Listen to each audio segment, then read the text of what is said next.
If you live a life without asking God, why am I going through this? God bless you, because I've done it. Why?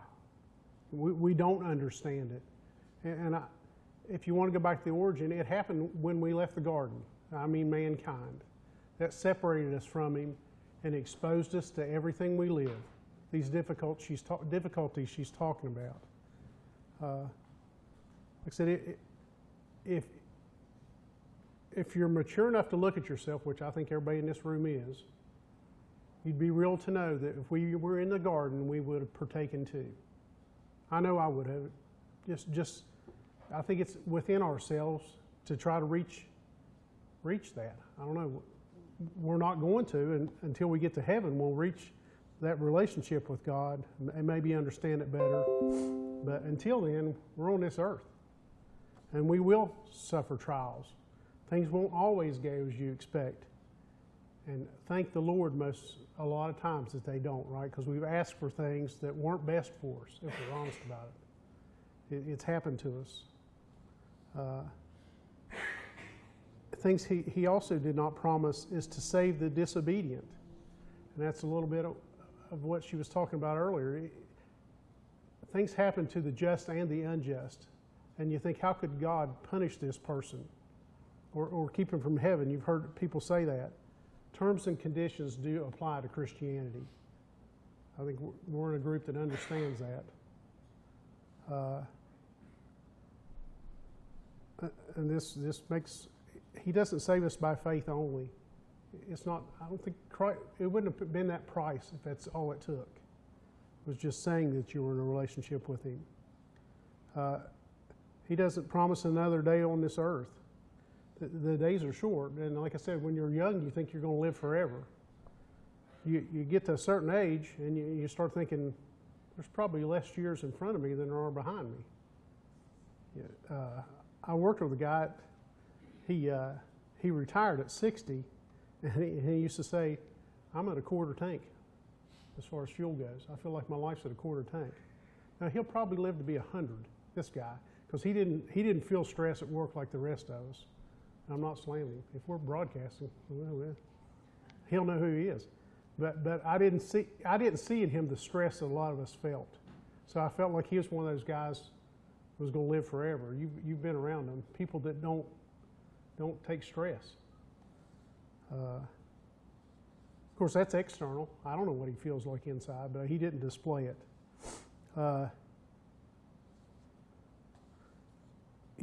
We don't have another promise after death.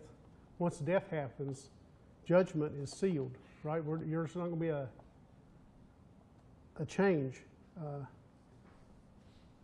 I know it's been a few years ago that in the teens class, one of the kids asked me if there'll be any atheists in heaven. I don't know where you heard that, or maybe you just thought that. And I thought about that for a bit. Well, I said immediately no. And I further said there won't be any atheists in hell. Because they won't be an atheist anymore. They're going to know there's a God. It's just going to be simply too late. God didn't make unconditional promises. Oh, wait a minute. God made some unconditional promises. The earth not be destroyed by flood again. He promised the Lord would come again. All to be raised and judged. We will all be raised and judged if we pass before He comes. Sorry. Anybody have a comment on that? Thought I heard. Okay. Conditions of promises. Conditional promises. The crown of life to the faithful. That is a conditional promise. That's on people that in a relationship with Christ and are faithful. Forgiveness of sins. That's for people in a relationship with Him and have accepted Him as their Savior. There is a peace with God. And we talked about trials. When you're going through those, I don't know how someone does it that's an atheist. I don't know where they lean on.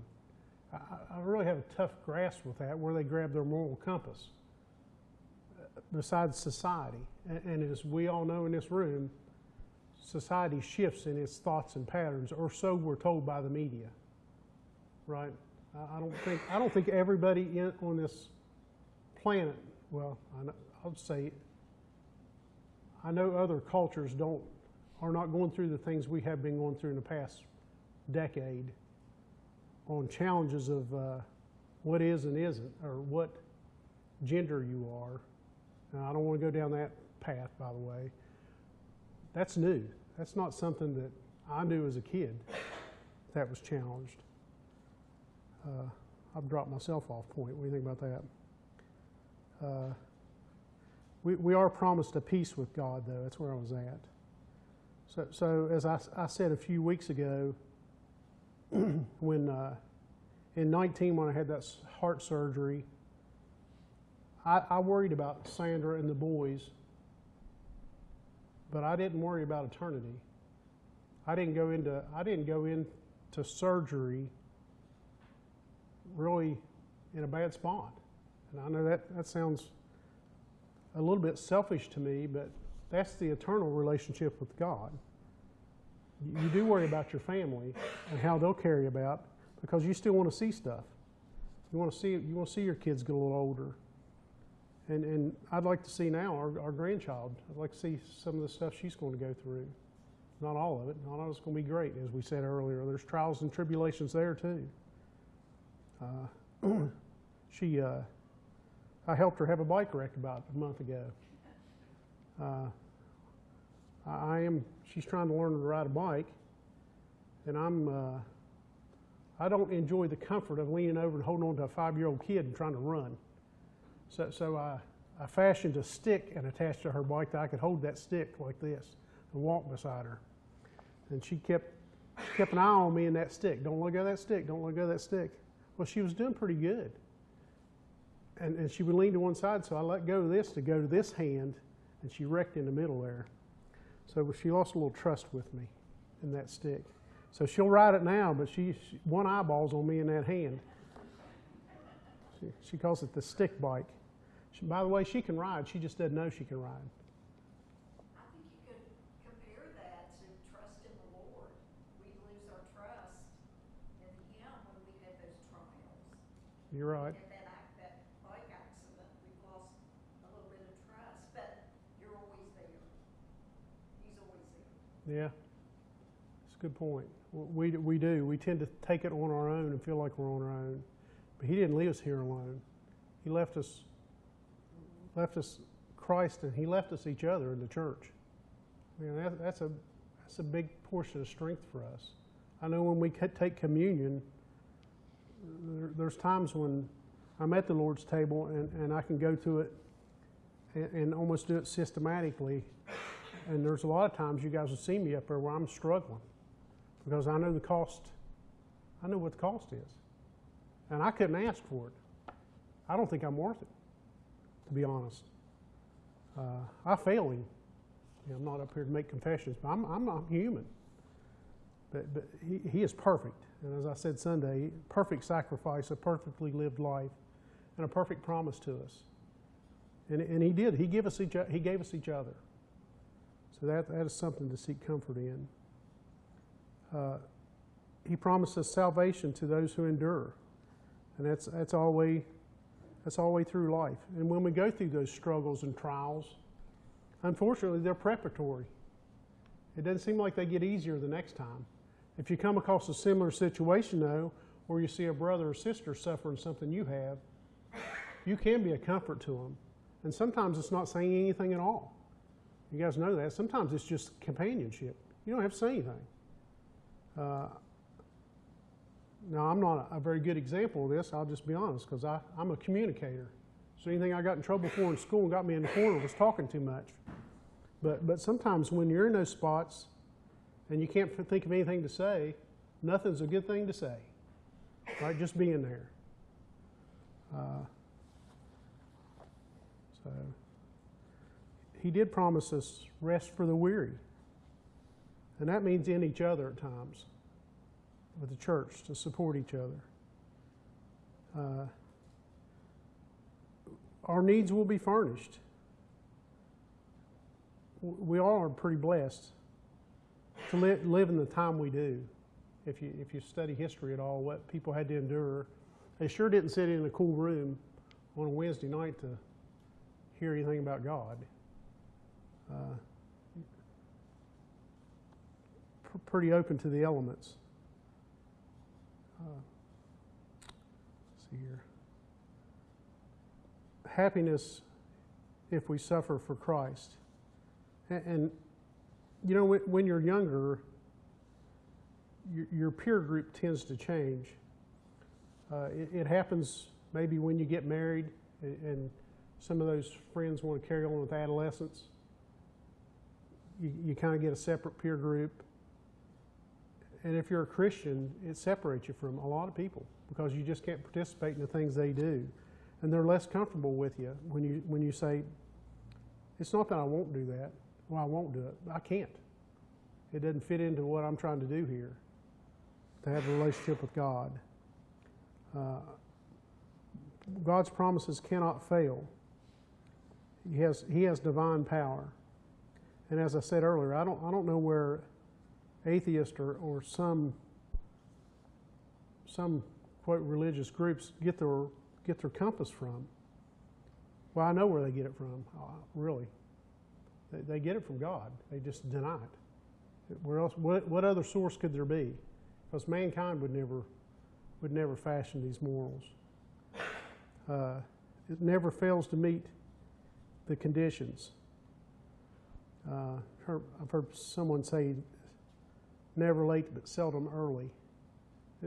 We'd like the problem solved before we have it. And who knows how many problems are solved before we see them. We're very blessed in that manner too.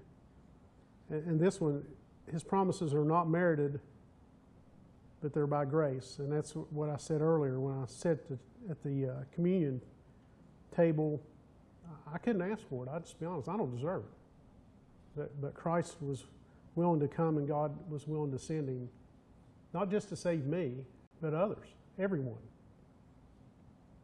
They knew the price for us to be reconciled with God and willing to do it. Well, an abundant entrance into heaven. I don't know if you spend much time thinking about that, this life versus that life.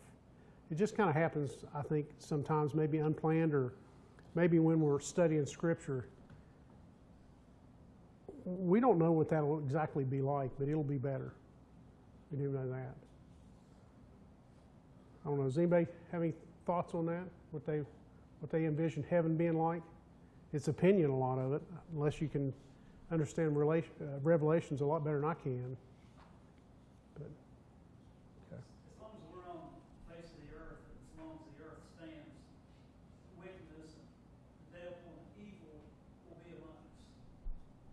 And whenever we do leave this body and go to our heavenly reward, that's something we can't imagine because we've never experienced it. I mean, to be without sin, to be without the evilness, to be without the devil, because that's what we're used to. But that's so vitally important why God brings us together upon the first day of each week, because we need each other. Yeah, you're right. After being out in the world, I think a lot of times we tend to think about heaven on man's terms. I know I do, and think what those rooms will be like or what the streets will be like. There is some description, but I tend to take it and make it in physical terms, and that's not. I don't think that'll be how it is. I know each one of us probably have our own version of how heaven's going to be, and I bet they're not the same. I'd be betting, because there'll be no mayonnaise for Todd. I do know that. And there'll be no sweet tea in my section, or unsweet tea.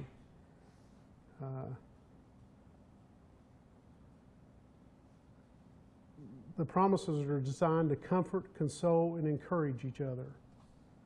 So that covers the promises of God.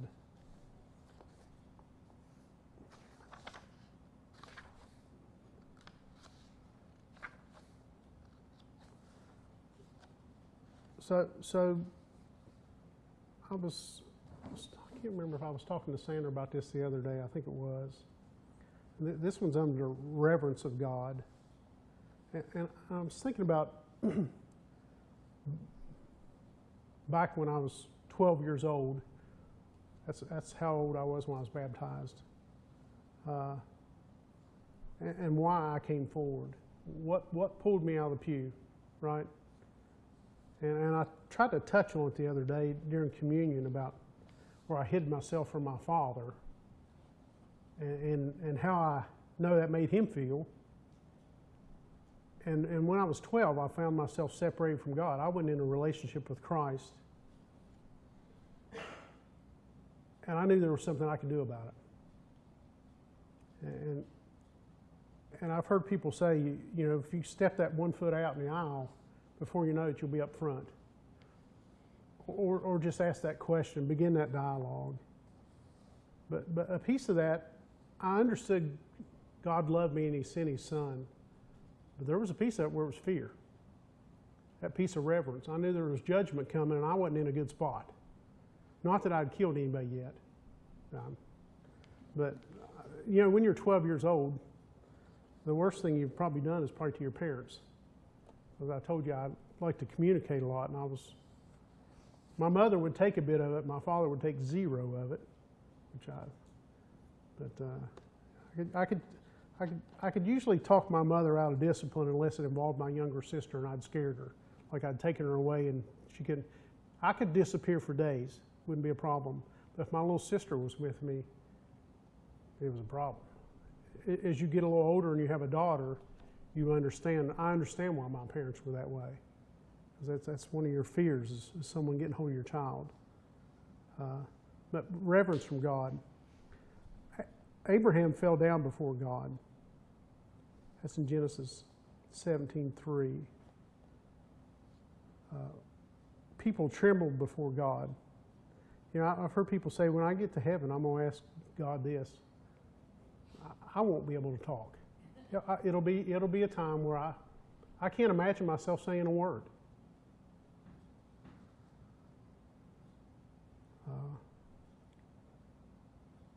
At judgment, I don't think we'll do a lot of talking either. We won't be able to explain it except for our relationship with Christ. We'll need Him to step in. That's the plan. That's the plan of salvation.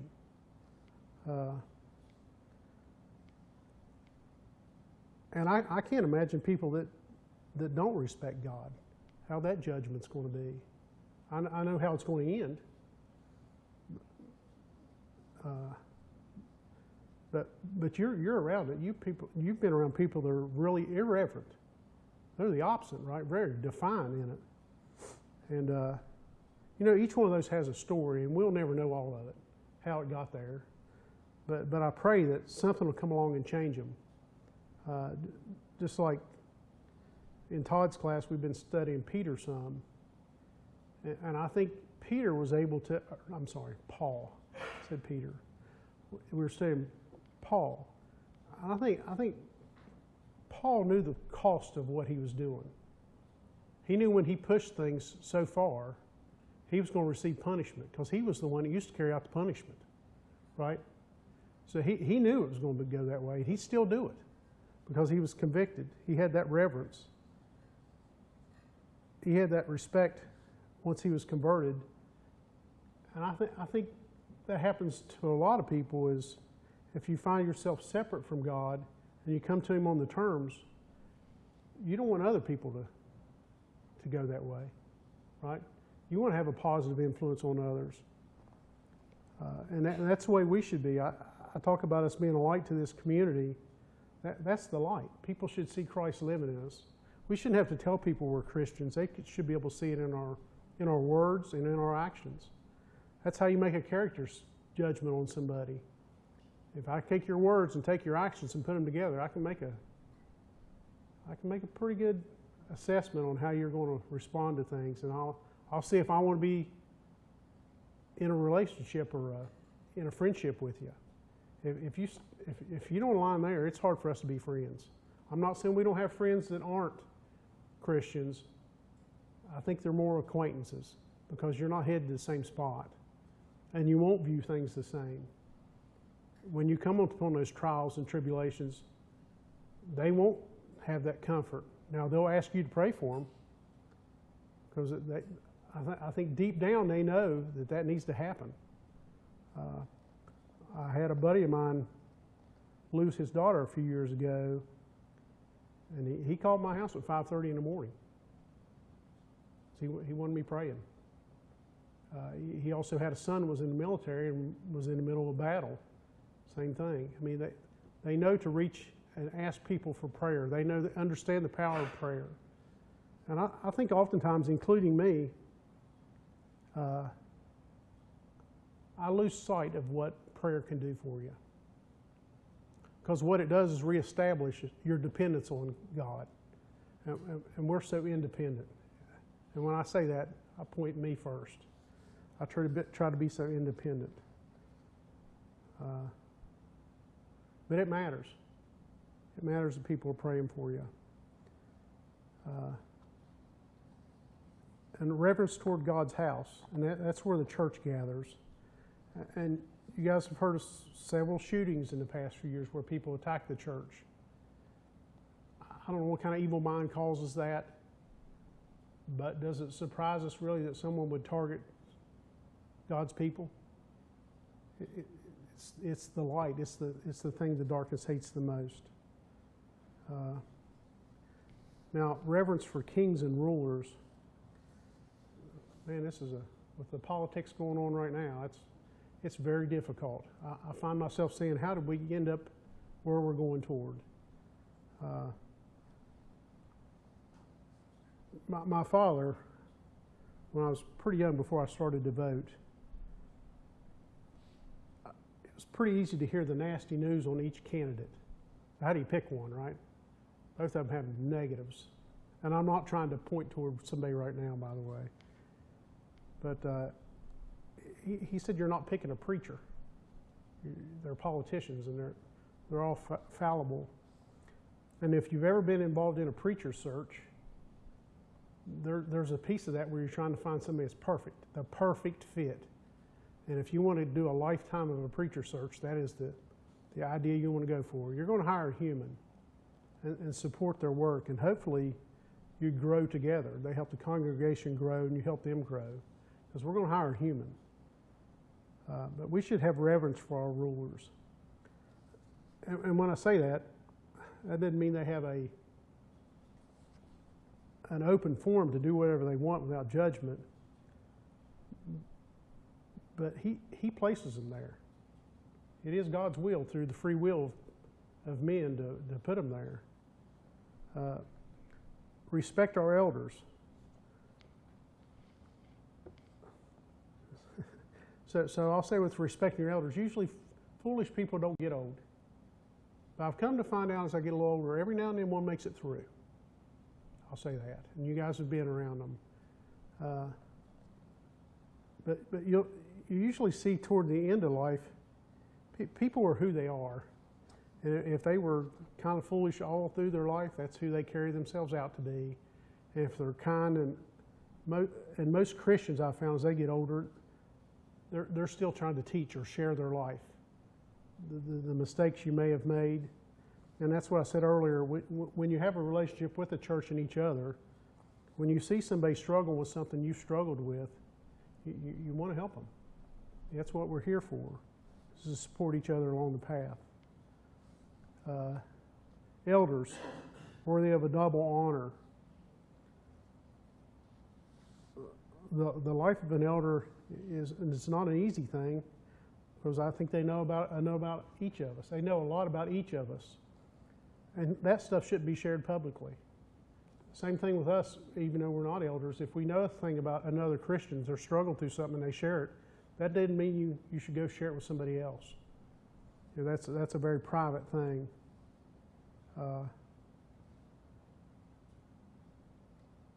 We should receive and hold respect for each other, especially as Christians. Reverence for parents and the aged.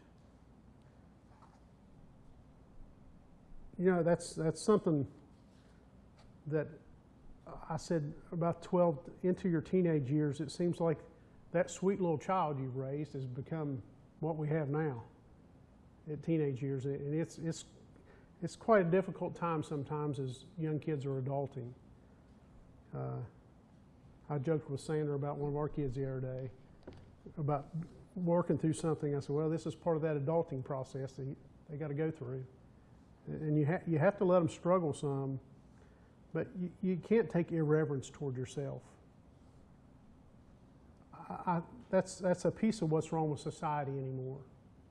Is we've taught a generation that they're more important than anybody here on earth, and we haven't helped them there. And I know I'm the people in this room. I don't see carry that out, but I didn't see you as teenagers either. I bet you weren't so nice, because I don't know that I met very many nice teenagers. There's a piece of them where you think, man, where can I drop this one off? Or Sandra and I used to joke, you know what your son did? Or it would be one of the other ones for a while. So you deal with that with kids. But now I'll say, I said it Sunday, the Smiths brought 6 song leaders. I didn't think we'd have a song leader at all Sunday.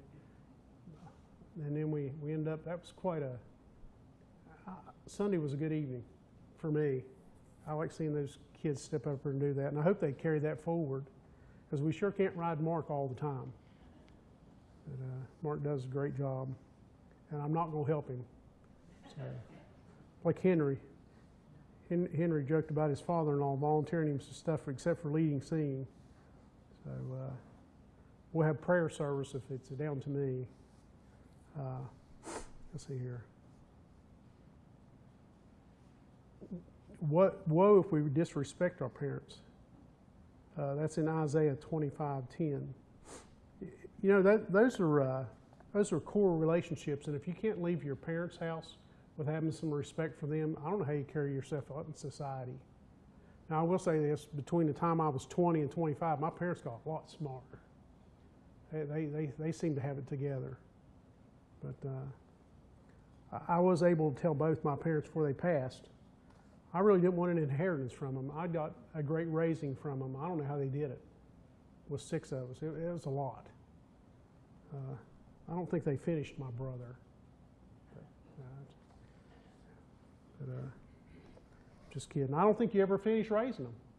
I really don't. And sometimes you think they're going to pluck you dry, even when they're adults, because you think, man, they know better than that. But a piece of that adulting is making some mistakes and letting them go down those paths and then say, you know, here's your alternative. And maybe next time they pick it. Let's see here. We've got about 7 more minutes left, and I'll finish reverence. Anybody have any stories anyone telling themselves as kids? How they disappointed their parents or made them proud? I didn't think so.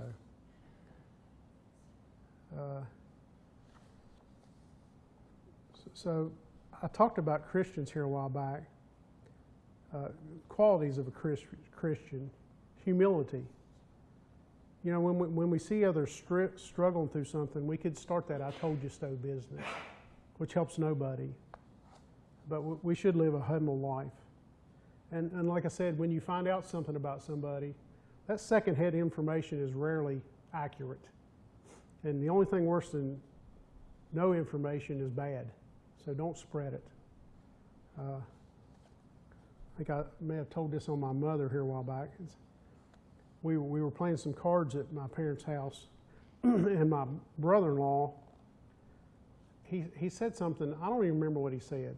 It wasn't anything important, but my mother had fear of missing out. So she asked him to repeat it. She wasn't playing cards with us. She was just hanging around there. He said, "I can't tell you, Marie, because you'll tell my wife," which is my oldest sister. And she told my oldest sister everything. You've heard me say she was the favorite, which she was. She's my favorite too. But he said, "I can't tell you, Marie." He said, "You'll tell Debbie." And she says, "I can keep a secret." He says, "I know you can." But he says, "The people you tell can't." So if someone tells you something in a private way and asks you to keep it, lock it up and hold it, right? If someone asks you about a secret, my usual response is, they say, ask me if I know something that I do know privately, and they know I know, I'll say, "Can you keep a secret?" They say, "Oh yeah." I said, "Yeah, me too. I'm not telling you." Now that doesn't mean I hide it from Sandra. Unfortunately, she has to hold some stuff too. Humility, examples of that is the washing of the feet. That was just to show concern with each other. And doing things for one another, that demonstrates that. I don't mean we have a physical foot washing here, but when we know each other has a need, we tend to feel it. Todd talks about the cards he got from people. Phone calls or visits make a big difference. You're not in this alone. Christians they're obedient. They do the Father's will. That's in John 6:38 and 39. It's learned obedience, though. And unfortunately, we sometimes do it through disobedience. But we have to learn to obey God's will and be obedient. And I think the biggest example of that is Christ on the cross, where he said he'd finished. It was finished. He carried it out. He took it all the way through and knew it was coming. Think about him in the garden praying for himself and his disciples. And then he's praying for us, really, those to come that won't see it. So he knew why he was going to the cross and knew the pain he'd endure, but still endured it. We should truly express love to everyone. And that's hard to do to your enemies. But I'll say this, if you live your life that way, you won't have very many enemies. Because when you pray for them, you do a release. And forgiveness is actually, it's more beneficial to the one doing it. Because you don't carry that load like you did. You need to release that to God.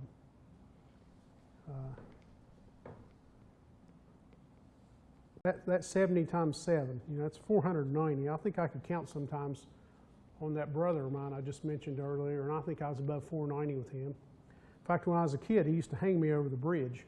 He'd let go for a little bit and then catch me back. He's 8 years older than me. He could just about do whatever he wanted to. He might struggle with that now. But we've never fought. 8 years makes a difference. When you can't fight him, you don't fight him. We have a pretty good relationship. I spent most of the day with him today. Forgive others, as I said earlier. And you know what? Forgive and forget. I really don't think that's possible. You're not going to forget it. What true forgiveness means is when you see that person, that's not the first thing you think of.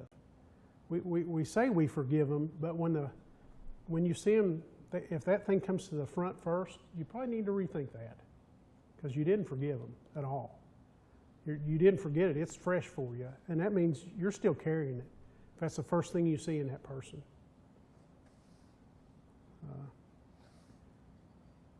Christ had compassion and tenderness for the sinful woman. That's in Luke 36 through 50. To the adulterous woman in 8:1 through 11. And he was, like I said, he was willing to sacrifice and die for all mankind. That's in Hebrews 2:9. Suffering on the cross and paying the purchase price for the church with his blood. So benefits of having a spirit of Christ. We do the will of our Father. And you know what? When you do it on his terms, you understand the value of it, I believe. You're trying to be the best you.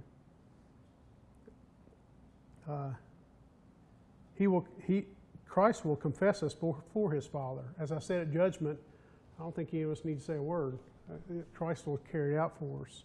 But our life will say how that relationship was. And a mansion is prepared for us. Like I said, I think on that on man's term, what a mansion looks like. And I was thinking the other day, last Sunday after church, I took a ride to the office I worked for 18 years. That's getting vacated. They built a new one up here in Tays Valley. And I rode through the town of Culloden, which was where I was raised. And I can remember when I was a kid who I thought was rich people and where they lived compared to now. As you get a little older, your terms change. And I'm thinking, You know, the people I thought were rich when I was a kid, they were just making it like I was. My family was. There wasn't really anybody rich in that community. I was not raised in town or in a subdivision, so I thought anybody that lived in town or in a subdivision was rich people. But as you go to get a little older, be rich in Christ, I'll say that. That's the relationship you need to be rich in. It's not about things anymore. I think Jack had a sermon about, our human ideas of heaven that we just can't even imagine the beauty and the glory. Because it's nothing earthly, it's nothing we've seen before. So we can't even imagine how amazing it's going to be. Yeah, we can't fathom them. I think you're right. And like I said, when I think about that now, when I was a kid who I thought was rich, and you think about now, the rich people they portray in Hollywood, most of their lives are wrecks.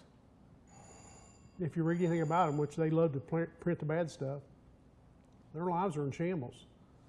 And I'm not going to say that a lot of them aren't Christians, because that's not for me to judge, but they don't display Christian-like activity in their decision making. You know what? I don't always, if I'm honest about it. I don't always do the best things, but I'm trying. And I think that's what we do. We keep growing toward it. Anyway, that ends class. I'll lead a song. I'm just kidding. I'm not leading a song. I know it's summertime. I appreciate y'all coming out. And I hope some of the stuff we covered tonight helps you a bit. I'll try to keep something ready in case I have to pinch hit. So Gene and I was talking about it Sunday. You got to stay ready for something. But hopefully the main players are back typically, because I don't know that you gather a greater thing as me being up here. Anyways, anybody have anything else to announce? We do have our travelers for Vacation Bible School. Many of us will probably be taking some trips throughout the summer. So pray for each one of you to have safe travels back and forth. I keep waiting for Carol to be somewhere eating something. I don't follow you on Facebook, but you. Wait till the kids go back to school. Oh, is that right? Till the crowd dies down? Yeah. Anyway, I hope you each have a good 4th of July. It's going to be hot. Go ahead. Ask Henry when he's going to be packing at the U-Haul next Thursday. It's next Thursday. Thursday, he'll be packing it up. I don't know what time. Okay. So hopefully next Wednesday we'll get an update, or Sunday. There are quite a few boxes downstairs. It's very impressive. Is it bigger than last year? Because it feels like it.